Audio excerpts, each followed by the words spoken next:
వికారాబాద్ జిల్లా శ్రీమద్ కొడంగల్ శ్రీ మహాలక్ష్మి వెంకటేశ్వర స్వామి వారి 45వ వార్షిక బ్రహ్మోత్సవములు. మొదటి రోజు అంకురార్పణము విశిష్టిత. శ్రీవారి వెంకటేశ్వర వార్షిక నవాన్హిక బ్రహ్మోత్సవాలకు శాస్త్రోక్తంగా అంకురార్పణ. అంకురార్పణ అనగా ప్రకృతి ఆరాధన. ప్రకృతి అనగా భూదేవి అనగా స్త్రీ. అంటే మన పెద్దలు ఏ పని ప్రారంభించినా ప్రకృతిని ఆరాధించడం, స్త్రీలను పూజించడం, స్త్రీలను కార్యక్రమంలో పూజ్యనీయులను చేయడం అనేటువంటి విషయాలను అనాదిగా ఋషులు కూడా వారి ఆగమశాస్త్రలో క్రమబద్ధం చేయడం అంటే మన సనాతన హిందూ ధర్మ శాస్త్ర వ్యవస్థ ఎంత గొప్పదో అర్థమవుతోంది. శ్రీవారి ఆలయానికి సంబంధించిన ఏ కార్యక్రమంలో అయినా సకల దేవత ప్రీతి కొరకు ముందుగా శాస్త్రోక్తంగా అంకురార్పణ నిర్వహించలని ఆగమశాస్త్ర వచనం. అత్రి అనే మహర్షి తన సమూర్తార్చన అధికరణ అనే గ్రంథంలో అంకురార్పణ క్రమాన్ని రచించారు. అందులో ముఖ్యంగా చంద్రుడు బీజవృద్ధి కారకుడు, అధిపతి కావున సాయంకాల చంద్రోదయం తరువాత చల్లని సమయంలో ఈ కార్యక్రమ జరుగుతుంది. సాయంత్రం 4 గంటల వరకు ఆలయ మర్యాదలుతో ప్రధానాచార్యుల అర్చకుల ఆలయ స్వాగతం. శ్రీవారి ఆలయంలో స్వామివారి సర్వ సైన్యాధ్యక్షుడైన విశ్వక్సేనుణ్ణి సర్వాంగ సుందరంగా అలంకరించి విశేష సమర్పణ చేసి అనంతరం పారువేట మండపంలో వయించెపు చేసి ఆలయ మర్యాదలతో సర్వ మంగళకర సంభారములతో ఈశాన్య దిక్కున వెళ్లి ఉత్సవాలకు ప్రారంభ సూచికగా విశ్వక్సేనుల సమక్షంలో ప్రధానాచార్యులు వారు భూమాత అనుగ్రహం కోసం భూమాతకు విశేషమైన ఆరాధన విధానం అయిన మెదిని పూజ నిర్వహించి భక్తి శ్రద్ధలతో మంత్రయుక్తంగా మృణ్మయం మట్టిని సేకరించి అంకురార్పణ నిర్వహించే ప్రదేశాన్ని ఆవు పేడతో అలంకరించి బ్రహ్మపీఠాన్ని ఏర్పాటు చేస్తారు.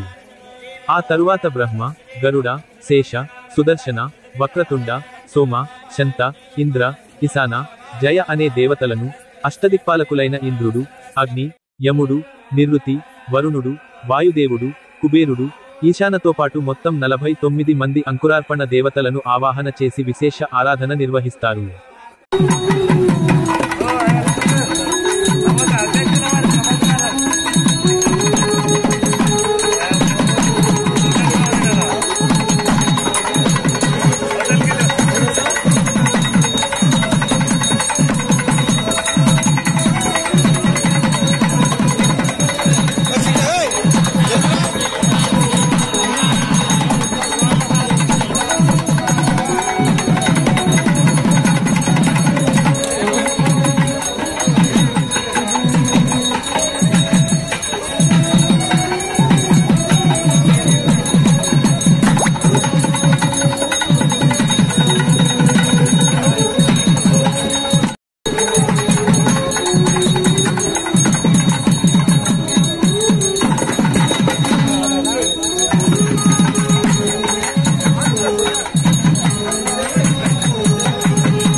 Thank you.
ఇక్కడ అందరి ఇక్కడ ఒక్క నిమిషం